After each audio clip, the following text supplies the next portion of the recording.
talking to people, I learn a lot by what we say normal people think. And I'm normal, you're normal. And so we kind of like have normal things. And we can discuss things in a normal way. And believe it or not, we're not the ones set the norm. Someone set it for us. So we try to live up to what other people say is normal. So in essence, I'm saying is that we all have lived normal lives, nothing particularly outside of that. So we expect normal things, and if I gave a quiz today to ask you about life itself and ask you what if you had to define it, how would you define life? I'm sure that we probably all come up with a normal definition. What we have perceived life to be. Uh, as a child, I could only look at what I seen to kind of describe to me what things were. I didn't know exactly what to do, but as I lived, I got caught up.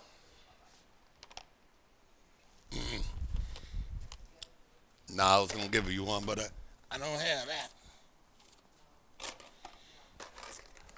No, I don't have it. But these watercolors, they blue. They too deep. But anyway, as I begin to live, I begin to learn. As I begin to learn, I begin to adjust. Certain things I remember not eating with silverware. When I finally got a chance to eat with silverware, I started learning how to use silverware. I'm just honest. My mother didn't use silverware. She could do with a piece of cornbread what you could do with a fork. She could put it all on one piece of cornbread. She'd do just like this. I'll never forget. She always had that little piece of cornbread. Could pick greens up, meat up, and everything with one bite. She didn't need no spoon. But I didn't have ethics, what they call it, etiquette. I didn't know what it was. I met my wife. She brought me into a whole nother dimension of living. She put down napkins on the table. I never used that before. I never knew that your fork was be on your left-hand side and all that kind of crazy stuff. I wasn't into that. But as I adapted to the normal life, there were certain things that was expected of us. We expect to go out and get a good job or get a job, get someplace you're going to pay rent, mortgage, groceries, all the different things that come with life. And most of our life is really confined to all those things that it's really not life. But yet the emphasis of our existence is placed upon those things that come and go so often. If I get a good job and have a nice family and the kids are nice and mannerable and do what I tell them to do, and then we eat good, and all the things that poster child, that poster family, we all dressed up, lined it up, everything is right, nobody's sick, everybody's healthy, bills are paid, money in the bank. What would you call that? That's good life, ain't it? Yeah. And you would consider yourself having, if you got all these things in order, if you got everything, your car's running right, money in the bank, bills paid, everybody's healthy, we get eating high on the hog and everything. That is the ideal life. Because I have dreamed of this is what my dream was. I want me a house with a white picket fence, flowers in the corner. I wanted grass that never need mowing, house that's self-maintained, nice family sit around the table, all my kids eat turkey and ham and stuff and just have ourselves a good time. And I consider that being life. I consider that being something to shoot for. Now, I will tell you this here. I I have been so blessed to live beyond even my dreams. My dreams were not big enough when it came to God. I exceeded everything I ever dreamed of. I exceeded in all of that. I've had everything that I've ever wanted in life. I've had it. I would tell you I've done everything, but I haven't done it. But I've had everything that I have dreamed of. Everything it really went beyond my dreams. I don't have the testimony a lot of people have in life. Even though I started in a struggle, but after the struggle, I've never really looked back. Came from the country, walking barefooted. God's been good to me. But sometimes God has to allow you to even get in your imagination, give you all your heart's desire. You know, like Jacob. You remember him?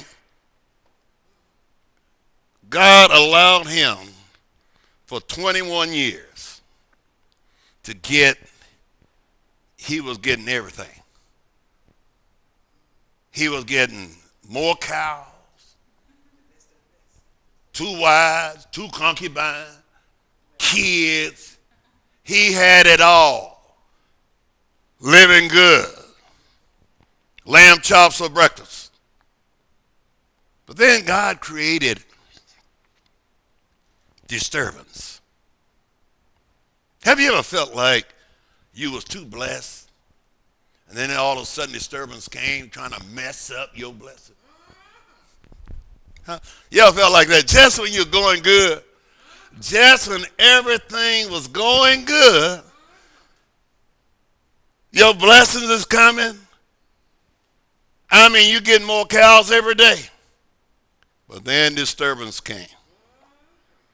And all of a sudden, Jacob, all that stuff he had gotten, the Lord shows us some things.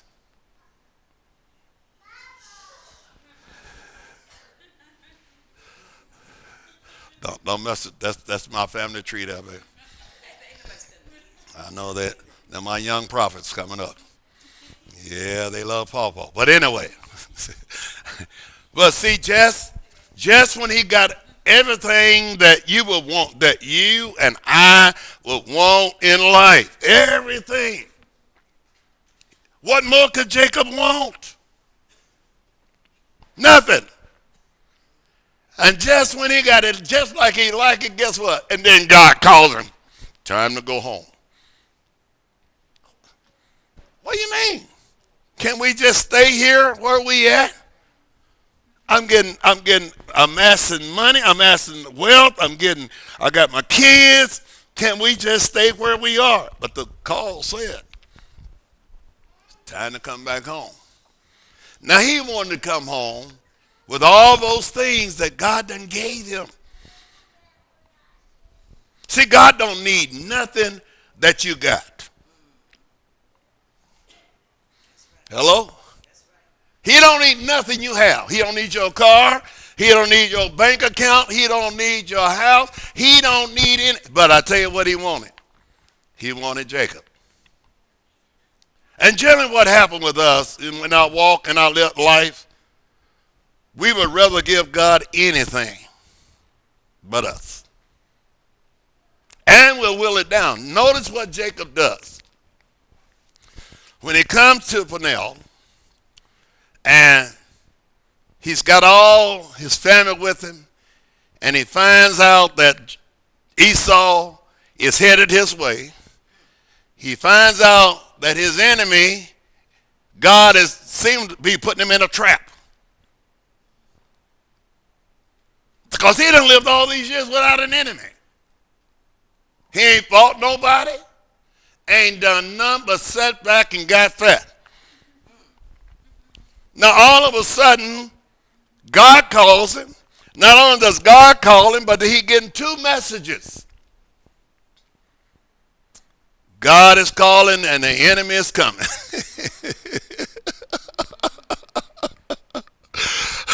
And you know what happens? See, when you live a life and you haven't really trusted God, Usually that bad news will hit you harder than the good news. Now notice, he was willing to give up everything he'd been blessed with. You notice that? All of a sudden, the things he said was a blessing, he was willing to let a lot of things slide. First thing, the thing he didn't love the most, he hurried up and gave that up. It's like, it's just like our closets. We don't mind giving you the stuff we already wore. But we don't want to give you that favorite outfit that's brand new. So we'll feel real good. I'm going through my closet. I'm going to give all this stuff away. I'm going to give all this away. I'm going to give it to Goodwill or whatever. I ain't saying there's anything wrong. That's all well and good. But we're always willing to give up what we don't like the most. We're about through with it, tired with it. Give it away. So Jacob said, I'll tell you what. First, I'm going to send these concubines out with their little kids and try to get some reason in here. And sure enough, he sent them out. He finally got to that last one he loves the most. See, because God ain't got you till he get you past what you love the most. See, he was willing to give everything up but the thing he loved the most. That last one, the last wife, at last, he didn't want to send her. That's the closest thing to him. But finally, he had to relinquish the very thing that was his heart. He worked 21 years for her. He had a lot invested in her. Plus, those kids, I think he loved them a little bit more because he loved her. So he wasn't willing to give up, but then he finally realized, the Bible says that after she left and Jacob was left alone. See, you don't even know how blessed you are till you have been left. Oh, look at that. You won't know. You won't know how blessed you are. Because if you're using your props, all the things that you have amassed in life, and you want to call that your blessing, you don't know blessings yet. You're just thinking you're blessed. You need to understand one thing. God is not in love with your props. He's not in love with my job. He's in love with me. He's in love with you. So the one thing that God doesn't want, see, God doesn't have a problem in giving you whatever you need. But he never wants what he give you to outweigh what he is in your life. And so what happened is that we have a tendency, we're so inclined because we live by sight. I mean, irregardless of what you think, we do live by what we see and we do live by what we feel. It has a great bearing on our decision making and everything else in our life. What I feel about something, what I think about something has a lot to do with how I decide about stuff. And unless I can submit all that stuff to God, I'm always making choices that benefits me. No? You don't? You making choices that benefit somebody else over you? See, even the devil knows this. Said, skin for skin, there ain't one man that won't try to save himself. He said, one thing I know about mankind, if I start touching him and he want to be preserved, he'll do whatever he have to do to stay preserved. So I'm just introducing. I ain't even got to the lesson yet, have I? No, I ain't told you, have I? But I'm just talking. Good. But I want us to see again, because I think a lot of times I get misinterpreted, and I don't want to be misinterpreted. But I do want us to have the right interpretation when it comes to things of God, because what I hear from people, I realize why we have missed the greatest blessings of our life. I realize why today is that we suffer because we haven't recognized the blessings of God. And I realize the unnecessary struggles because we have not recognized the love of God in us. You know, I hear people say things like, God bless me with something. I don't care whether it's a husband, wife, child. I don't care what it is. Once you say that God blessed me with this, if God blessed you with that, he'll never change his mind about it. Now, what is the problem now? Let me just tell you. Let me show you a secret. You know what? I got married to my wife back in 1980. And I really felt like that she had hit the jackpot. I'm just going to be honest with you. I felt like she had really hit a jackpot. I kind of think she was feeling the same thing. And I felt like since God blessed me with her, she can't help but be all right.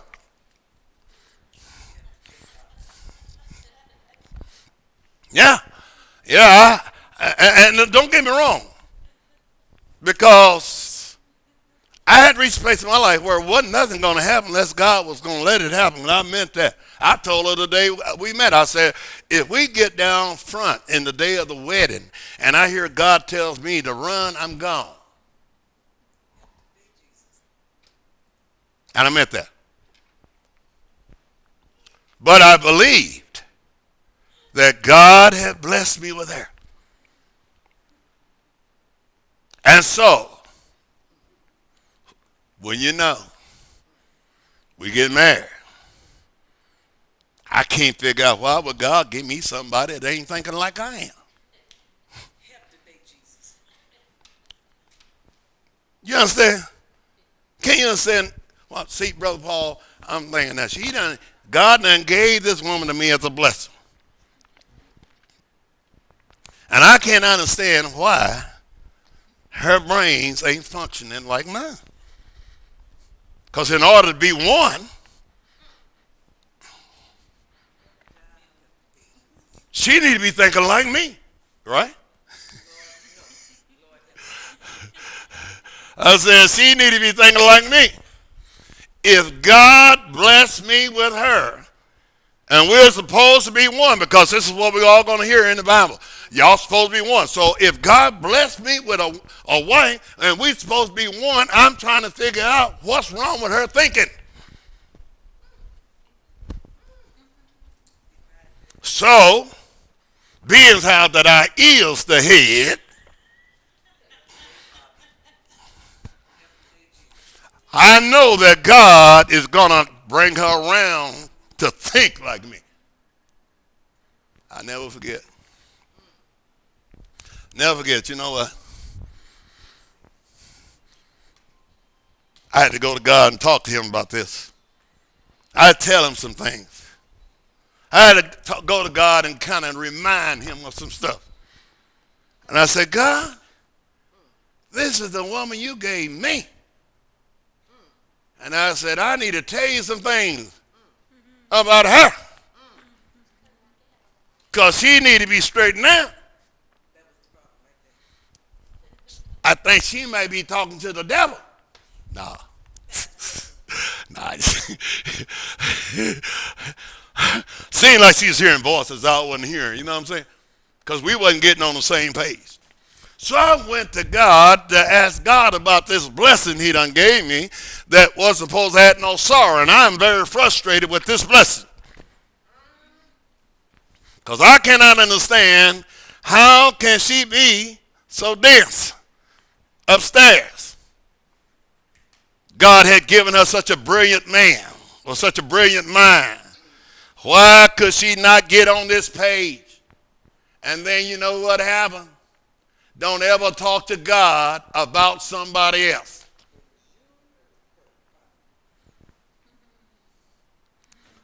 It ain't that God don't bless you.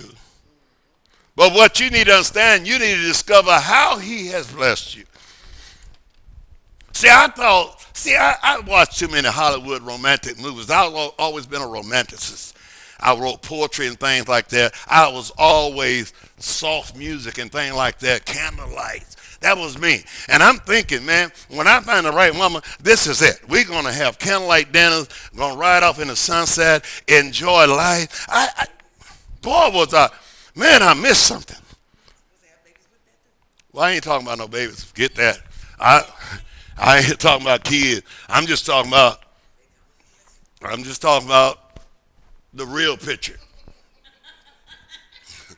I'm talking about the real picture, the one I seen. I didn't see that other stuff. I could deal with that, but the real picture is thinking how this thing's going to be and then end up. I didn't know that when he blesses us, we have to discover how he blessed us.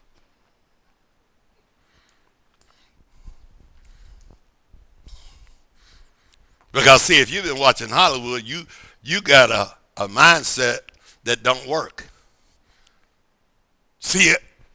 See, every movie I ever watched, no matter how shaky it was, in the end it's always good. And they kind of ride off in the sunset. Every love story ever seen, somehow or another, it always ended right. Well, in God, I began to realize some things. Because I went to him and told him, man, this woman you gave me, this woman you gave me.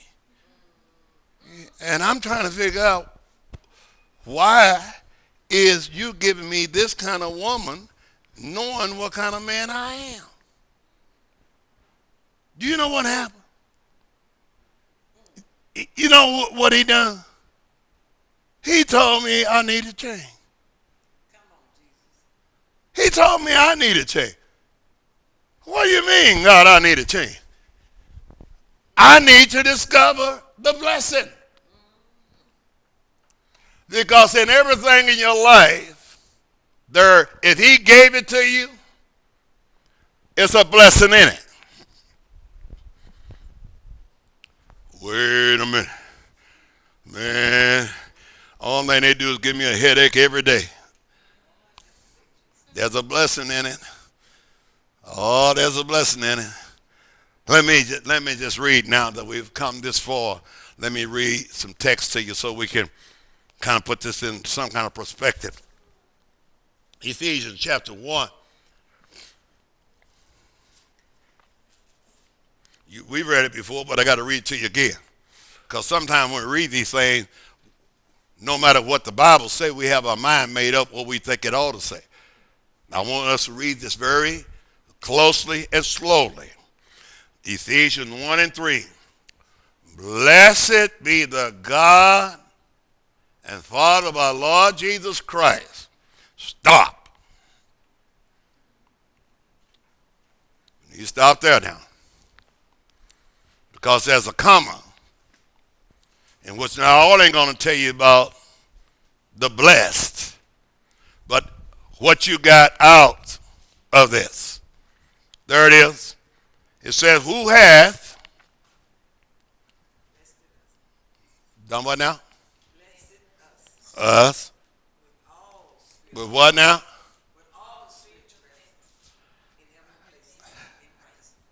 Now see, this is what I'm talking about. See, I didn't know. I thought I was looking for something earthly. I was looking for even earthly like romance. I got caught on kind of quick though. Because I started questioning things, Like on Valentine's Day, I'd go and buy a dozen roses to be dead on the 16th.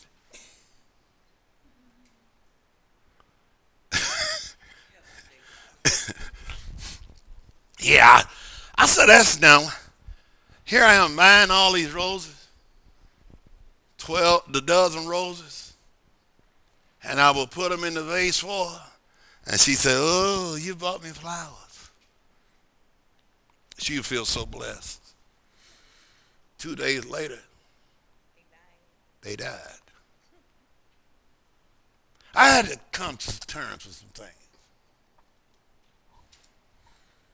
If these roses is going to be a sign of my love, I want them to be eternal.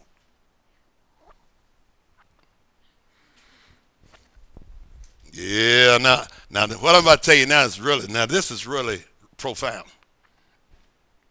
We was out in San Francisco shopping. Went into a store. They had some sterling silver rolls. And I looked at that. And I said, this really is how my love is. So I gave her that sterling silver rose. It ain't faded. It ain't tarnished. I told her if she really want to make it feel good about it, put it in the freezer.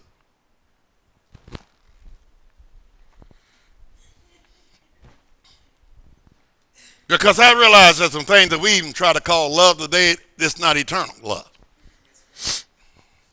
We love with the limited kind of love, right? So, you know, the blessings of God is when I'm able to discover love that's not limited.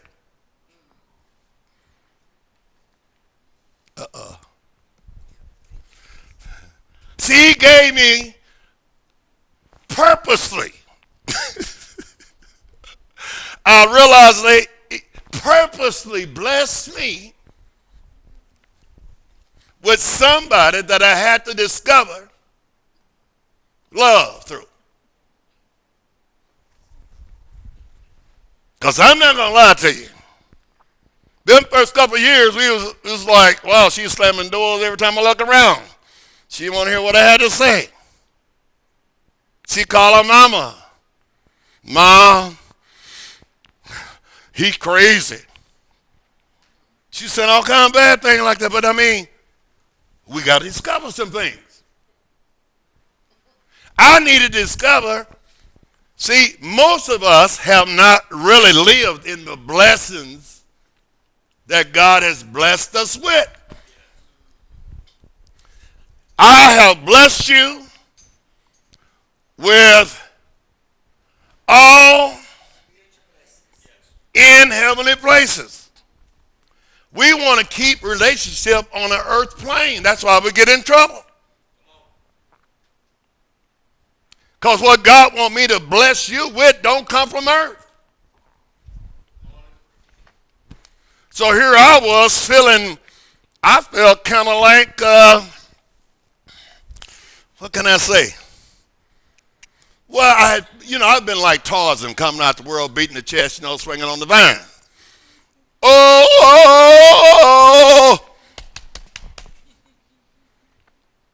I married a woman who's not in love with Tarzan.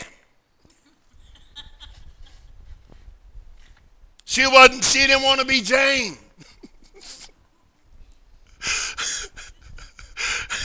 You understand? So I need to discover, because she wasn't trying to discover the Tarzan in me. So I need to discover, now God, you've blessed me here, and I need to figure out, now you say it's a blessing. It is a blessing. But I'm trying to figure out, why am I having so much frustration in this thing you call a blessing? Because see, I think in our minds, we think that just because we called it blessed, it's blessed. But what I'm trying to tell you today, it is blessed when you discover how it's blessed. Mm-hmm. And you discover how you've been blessed because of it. Because I finally realized I wouldn't be the man I am right now if I had never realized my blessing. Well, hear them motors, man. Y'all so quiet right now. I feel like we're having Catholic school right now. See, there were some things God need me to discover. I had never in my life had a woman in my life like the blessing God sent me. I never. All my life, man, I had been, they're crawling, writing love letters, and can't live without me. God gave me a blessing. And she seemed to be so undisturbed. I even told her one time, I said, baby, I said, I just feel like you are like you really don't even need me. She just smiled. Because see, I wasn't used, I never discovered blessing in things like that. So all of a sudden, man, she got me all twisted. Got me looking in the mirror. Got my shirt open, making sure I still got my pecs and things. My muscles. Don't I appear like a man to you? But you see, I learned something. I learned how to be a man because I discovered how to become a man. Now, if she would have fell in there like I wanted her to, I'd still be thinking I was one. But I had to discover some things that I could never discover because here, everything about us was on the opposite end of the spectrum. Everything. When I say everything, everything. But I need to discover some things. See, most people today have never discovered the true blessings of God is because we look at our what we call blessing, and when it quit working, it is through. Not knowing that what God blesses you with, it has eternal ramifications. And I'm telling you right now, until you discover what that is, you'll never be blessed. You're going to be up and down all the time. You got to make up your mind. I have received all spiritual blessings. Every last one. That's not, and what you don't understand is the spiritual blessing to help you put up with those temporal blessings that got you frustrated. When you finally realize God already blessed you beyond your frustration. But you're hanging out trying to fix a frustration when God says, I've already blessed you with all spiritual blessings. So I got to have in my mind, I need to know what it is that God has given me to beat my frustration. I have been in my life one of the most very impatient men that I know. And I don't fool myself. I know I can't stand to wait in line for hardly nothing. He gave me a wife. She couldn't tell time if she wanted to when it comes for time. I'll never forget. See, I'm military. I can't be late. Every Sunday morning. Now, all week she going to work. She up early. Matter of fact, she messing with my sleep. Then come Sunday morning. It's like the devil get all up in the house. Here I am. I'm already dressed, ready to go. We got up same time. I'm trying to figure out, what are we doing up here? I'm getting ready. Okay. 30 minutes. She ain't ready yet. I'm saying, I can't handle this, God. There ain't nothing like going to church mad.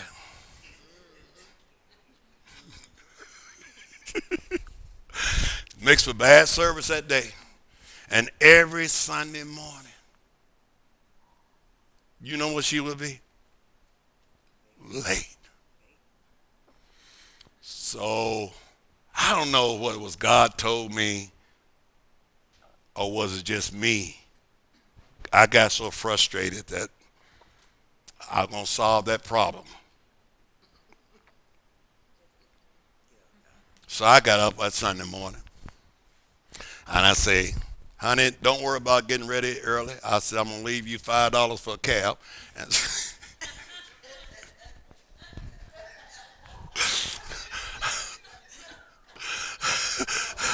no, no.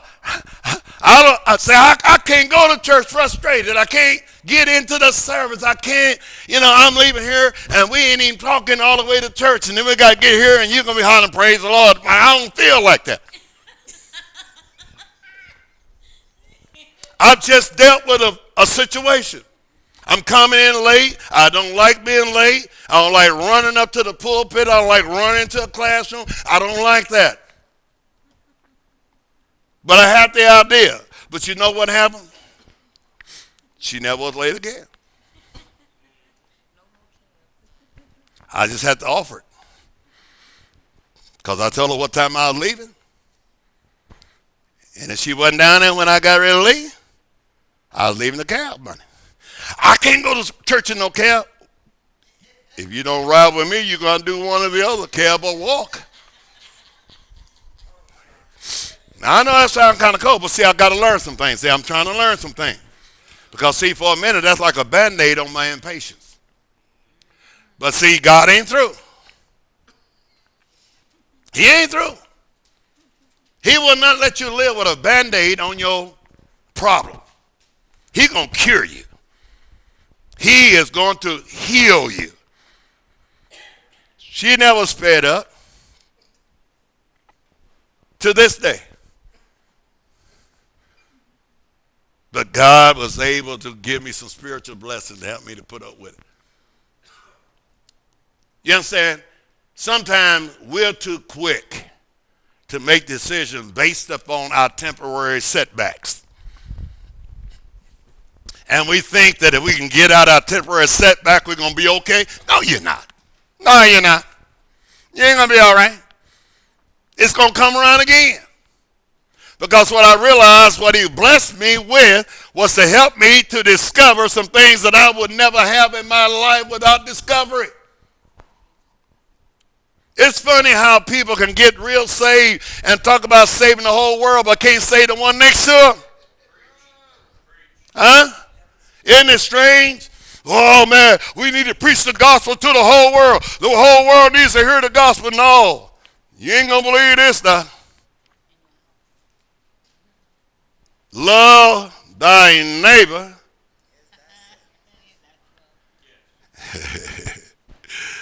And the first neighbor he going to give you if you marry, it ain't going to be the one across the fence. And if you come here talking about, boy, I get along with my neighbor, but not get along with my wife or husband, there's something wrong with your relationship there. Come on now, preacher. You know why? Because my neighbor is the one next to me. And you think God going to give me love for someone else without giving me a love for my neighbor? Impossible. But what happens is that we get in this thing because we've already defined what our blessings are. Oh, yeah, we done bragged about it, talked about it, and everybody sees it, and we all up and, man, God bless me with this, God bless me. I have never seen so many blessed people that's so disturbed. I've never seen so many frustrated. I've never seen so many people that cry blessings on Sunday, and by Saturday it's gone. And because they never understood what a blessing was for. And if you call it a blessing, you cannot curse it later. You can't curse a blessing. A blessing is not going to cause you to complain. But what happened? Okay. Yeah, I know. God has teach me another thing about blessings, because I got caught up with everybody. I felt like in my life, coming from zero, you know, I need to express some things. I mean, you come from zero. Do you know how good it feels when I drive back home in my country town when I went back down there and I'm riding in a big old Thunderbird? Do you know how good that felt? And everybody standing on the sidewalk almost like, Hosanna, Hosanna, here come Kelly. Oh man, look at you, man. And you feeling Cheerios because I'm blessed, man. I'm so blessed. Because we love to sport them. We hate to show people the real blessings that God gave us. We don't want to give them out. But we don't mind. We may even give you a ride in our little blessed car as long as we made the payments. We don't mind letting you come on sit down and eat with us in our blessed house. But you know what we're not going to give you? The real blessings that God has given you. We're not going to we don't want to give that out. It costs too much. The real blessings. Because the Bible says, you know what? You were not redeemed with the corruptible things, silver and gold. But see, we believe that if we got silver and gold, we're really blessed. Is there anybody here that don't believe that if you had $500 million a day that you wouldn't feel blessed? I'll go one step further. If we would have hit the 500 million last night, if it was 500 million, we probably wouldn't be here this morning. You know why? Because we're going to be too blessed to sit here. Huh?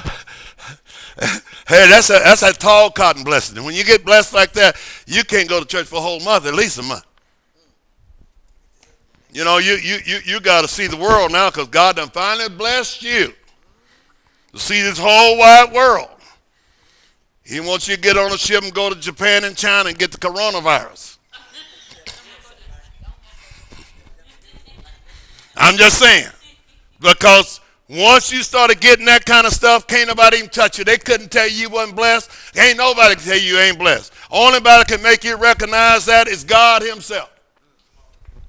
Because there are things you're going to find out your blessings can't buy. There's some things, I don't care what you got. I don't care how much you got of it. There are some things your stuff can't buy. And the stuff that God gave you, all those blessings he gave you, you couldn't buy them with a popcorn machine. None of them. So when you get through going through all your stuff, talking about all your blessings and things, all you done got, and I got this and I got that, and God bless me with this, I wonder, did you recognize what he did really bless you with?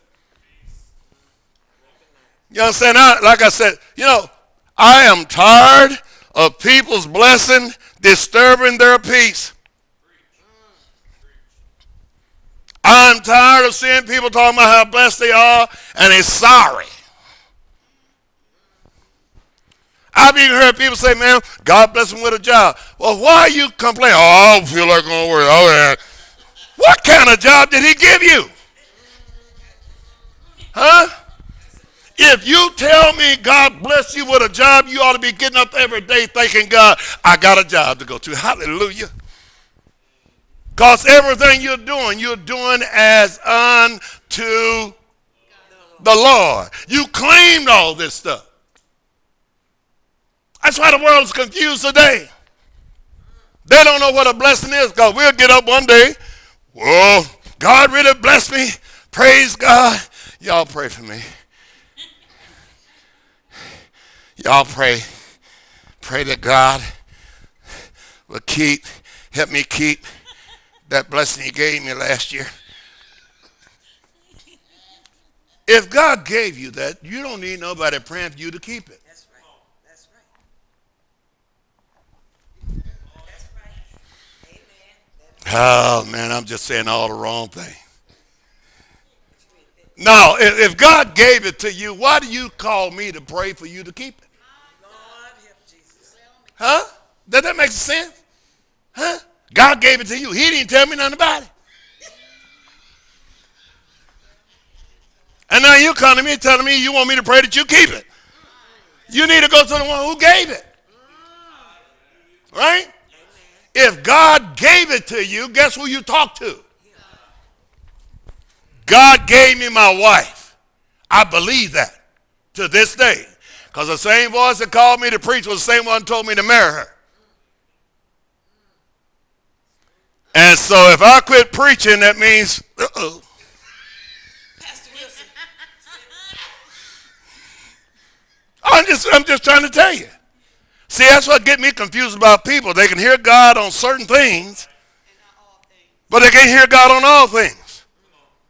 The same God that called me to salvation, that same voice that called me to ministry, that same voice is the same voice I heard when I met my wife. So now, what should I do? There you go. And you know what you do with God? You know what happens when things don't go like you wanted to go? No, hear what you do. You got it right, though. Because God will show you somebody else real quick. He'll show you somebody else. He'll give you another line going. Yeah. Now, you know what you do? You wait on him for further instructions. Come on now. That's true. If he don't say nothing, Don't do nothing. Don't move. you need to stand still and see the salvation of God. Yeah, but man, I'm running out of time. No, you've been out of time a long time ago. You've just been living in some eternal stuff by now. You, as long as you're still trying to stay in time, you're missing a very spiritual blessing God gave you in heavenly places, because them things is not in time. What God blessed you with will not. It works better than time. And so all you're talking about, man, I remember, boy, I got saved, man. I was by myself, and I told God, I'm crying. Lord, I will be by myself all my life. I got to live by myself like this all my life. I ain't gonna, I'm looking at, I'm 30-some years old, and I'm thinking I'm running out of time. Oh, God. You got to do something quick, because I'm running out of time. I ain't going to never be happy. Would you believe if I told you that at 30-some years old, I didn't even know what happy was? I thought I did. There was so much life left to live. And I didn't know that God could take one of the most worst days in life and make you forget about it. Because when God renews you, brings you back into his joy, all those things that you cried about in the past, all those things that hurt you, you forget all about it.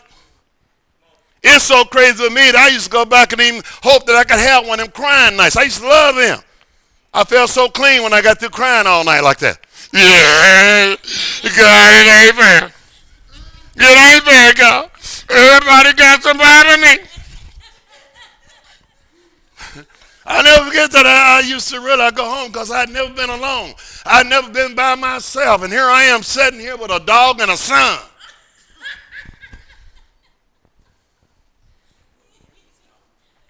I'm sitting here, the dog looking crazy, the son asleep. I'm trying to preach on a little tape recorder, get some messages going. I'm all by myself. I got so uptight one night. I'm going to tell you. No, I got really, it was like Christmas Eve, Doc. My first Christmas in church. Christmas Eve. Do you know what everybody's doing on Christmas Eve? I'm sitting down here in this little basement. I'm down here in the basement with the dog and the boy. Dog looking at me like this. I said, God, I believe you're trying to call me. Notice I said trying. Now, at first when I came out, I said, I know you called me. But I now feel like you're trying to call me because, because I'm feeling some kind of strange right now. And I said, God, you know what? We need to call times. Put this thing on hold for a second. Because I've never been this alone in my life. I never felt so lonely in all of my life. And I sat down in that basement. My mistake was that I left me one more outfit just in case. I left my favorite outfit hung in the closet.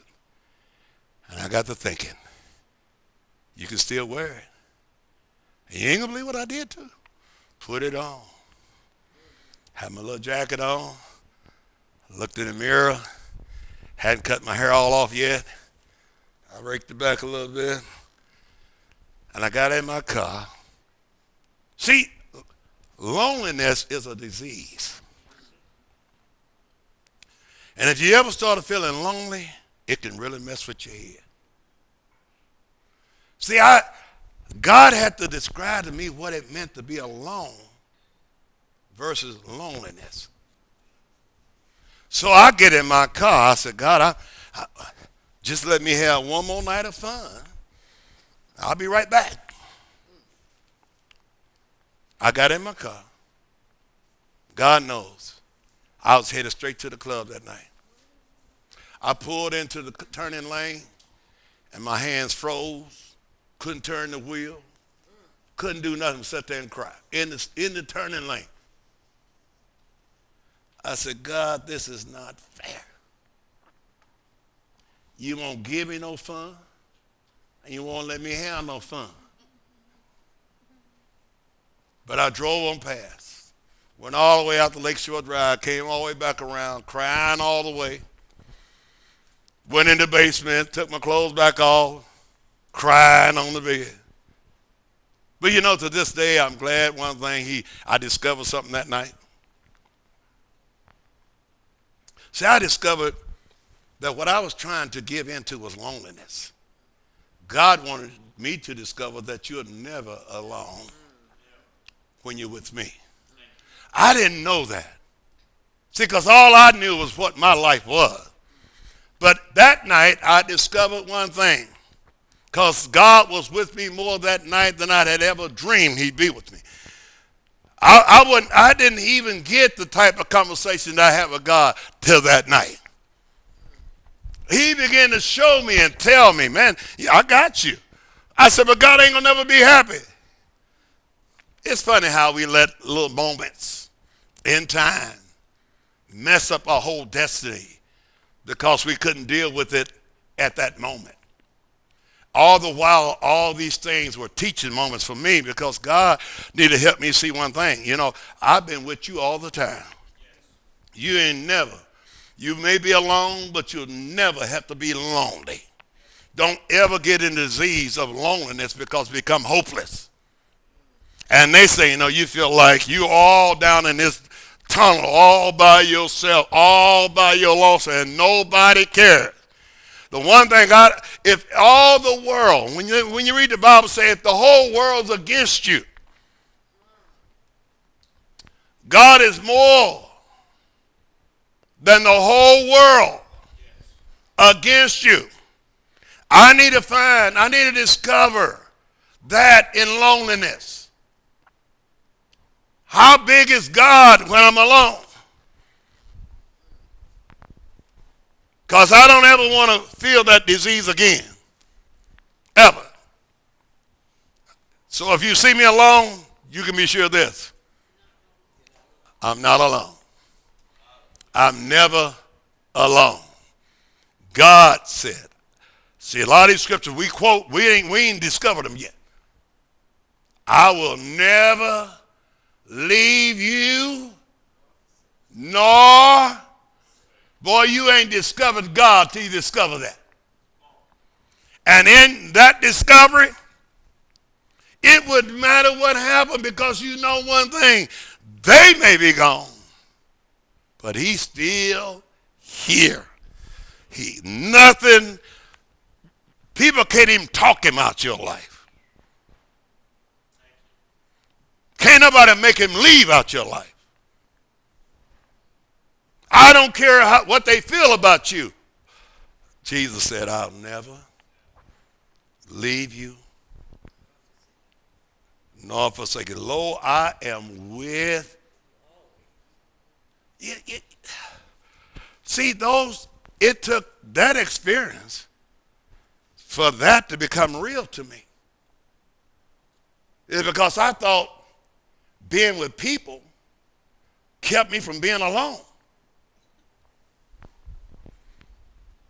I thought, go ahead. I'm sorry.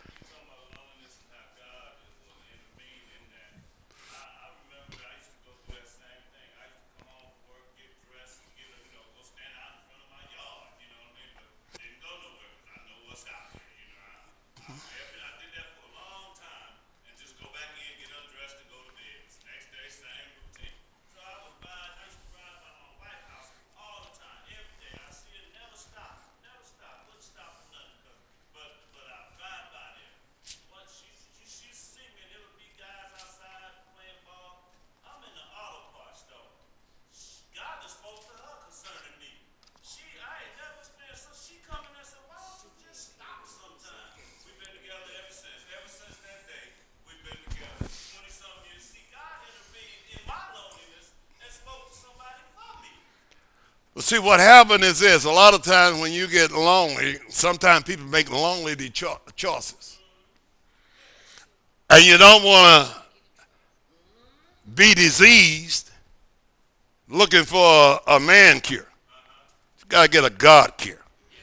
And a lot of times it's that's why a lot of people feel like, let's just, when I came into church, I was a single man. And Doc, in our Pentecostal ranks, a single man with a job, man, I couldn't go to no church without setups. People want me, preachers, pastors want me to meet their daughter. I ate more apple pie and ice cream. I got invited so many dinners. I was eating every Sunday. Somebody's got a dinner for me. And they sitting around throwing little hints out and everything, And then it got me thinking that maybe I need to start looking. So I started going to church. I'd already figured out the kind of woman that I really wanted too.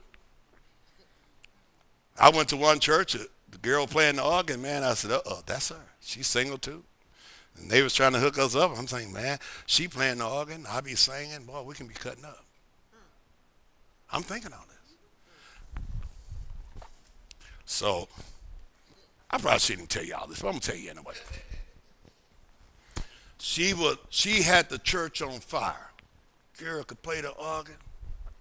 She got them led testimony service, had everybody jumping and going. I said, yeah, she'd be a great asset to my ministry.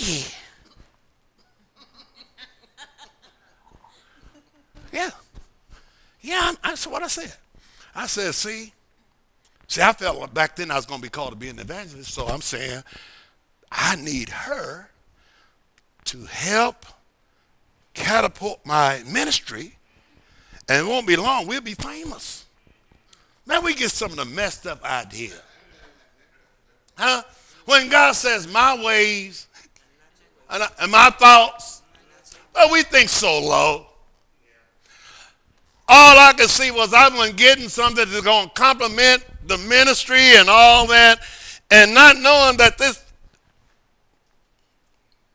there's more to a person than what you see on stage.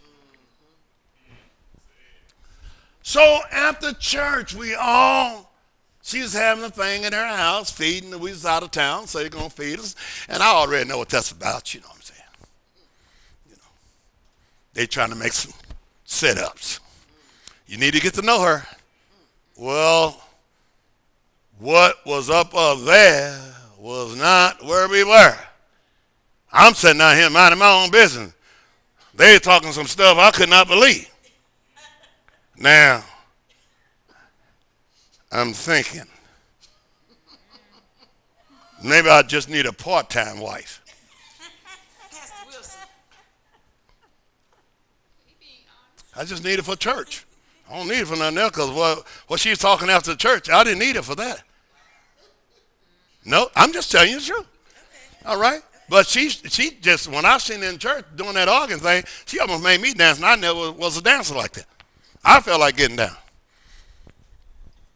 So here I am again.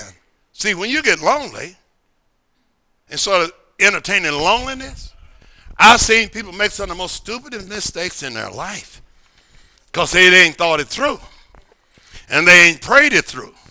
Because one thing about you, you don't know God with people. When you know God, you're going to know him all by yourself. Jacob, you got a lot of things happening. But then the Bible said, but Jacob was left alone. Do you know when he finally realized who God was? When he was left alone. Do you know Jacob finally realized what a blessing was after he was left alone? All that stuff you got, you would call it, man, God done blessed me with 12 sons. He done blessed me with cows. All of those things went. And then even Jacob realized. You know what Jacob realized? If he felt like what he had, he was already blessed, why is he still praying for a blessing? If his wife, if his kids, if his cows and sheep, if they were all a blessing, then why would he grab a hold of God and says, I will not turn you loose until what? Some of us need to hear that in our own life. God, look, you can take everything else, but I'm not going to turn you loose until you have blessed me. Bless me. I'm not talking about stuff that I can get again tomorrow. You know, I was telling someone the other day, said, man, you so calm and cool. I said, why not?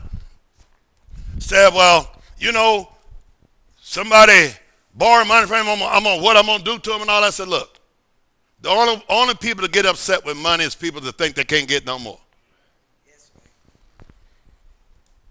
There's not one thing I have in my life that I can't get more of.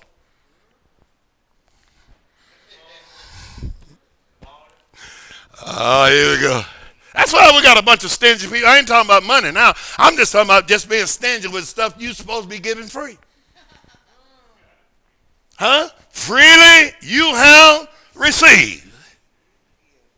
What are you supposed to do now? Freely. Now, don't just say give. Because we giving, but we ain't giving freely. Grudgingly. But give it the same way you got it. And yet we won't give people what we got free. Here we go. They hurt my feelings. You hurt God's feelings too. And he freely, he done what? Freely? You mean free?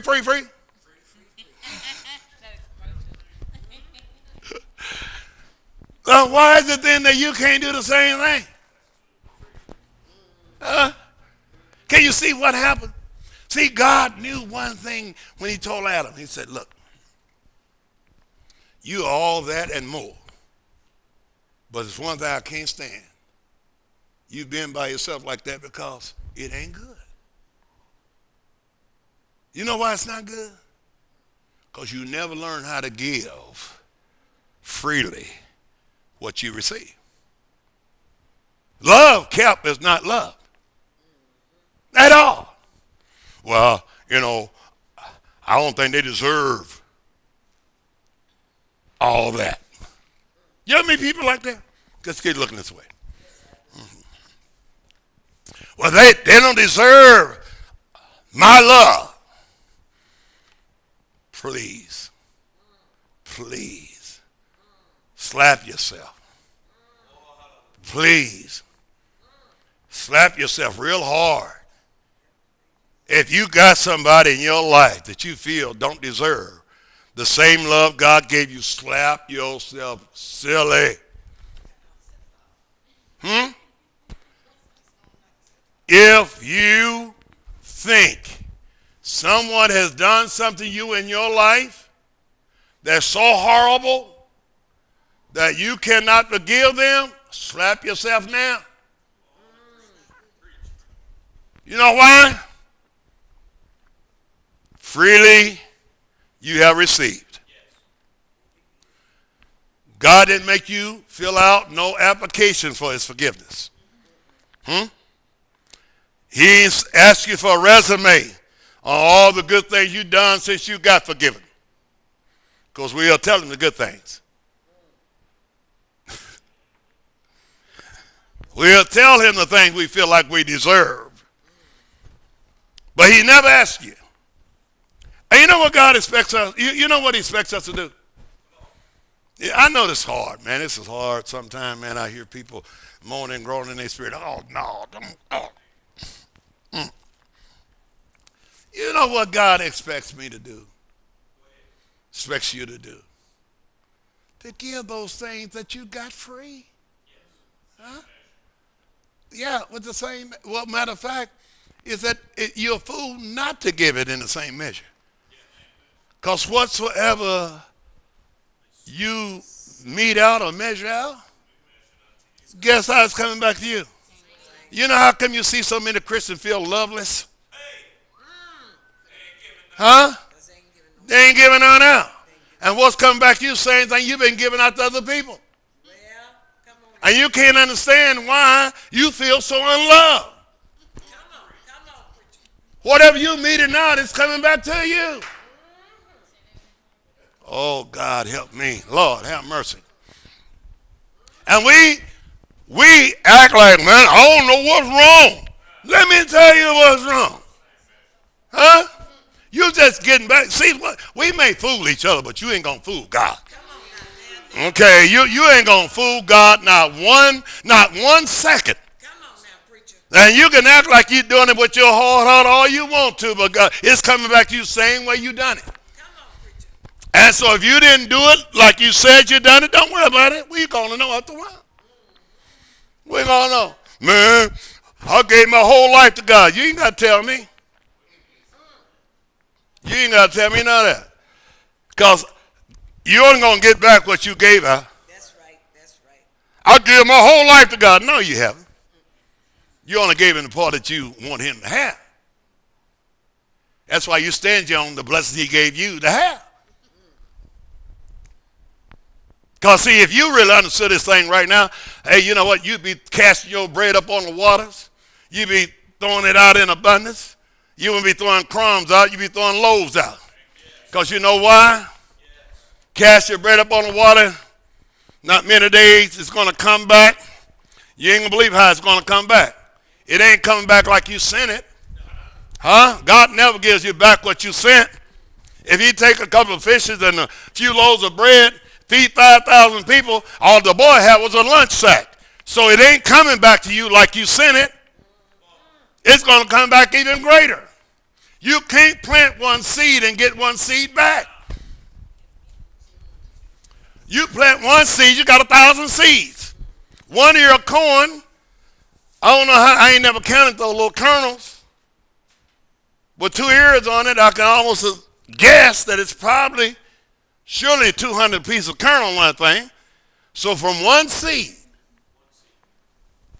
you got 200 other seeds. See, that when the Bible talks about I come that you might have life. No, and that life more abundantly. That means you're living something that you're giving out is coming back to you. That means when it comes back, it's come back bigger than you sent it out. We send it out a little bit, hoping to get a lot. But we send out the wrong stuff. We need to take what God has blessed you with all spiritual blessings, because that's where your blessings are. They're in him. I give out. He gives me peace. You know what I bring to your life? You know what I should be bringing in your life? Mm-hmm. See, we think if we win the argument, we're going to have peace. Huh?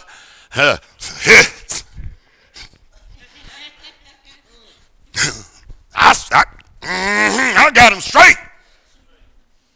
No, you didn't. You know what's coming back to you? You send it out there. You only going to feel good for a second. Then you still all messed up because you didn't send out the right stuff.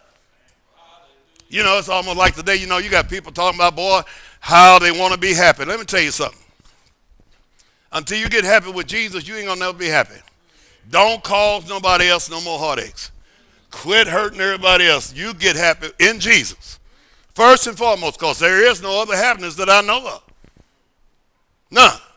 If you ain't happy in Jesus, quit looking for that guy on the white horse and all that, or the girl was letting down her hair and the towels.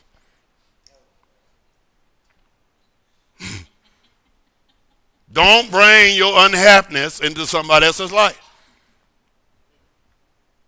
We don't get married to get happy.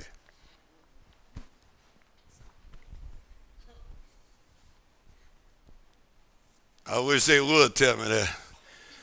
I want to marry you because I just believe that you're going to make me so happy. I'm running. I'm running. I'm going to run like a scalded dog. Because, no, I don't want anybody's happiness depend on me. Okay? If you ain't happy before you showed up, don't worry about finding me because I'm already happy. Okay? I got to let y'all go, man. I didn't realize what time it was. Questions or comments, anything like that?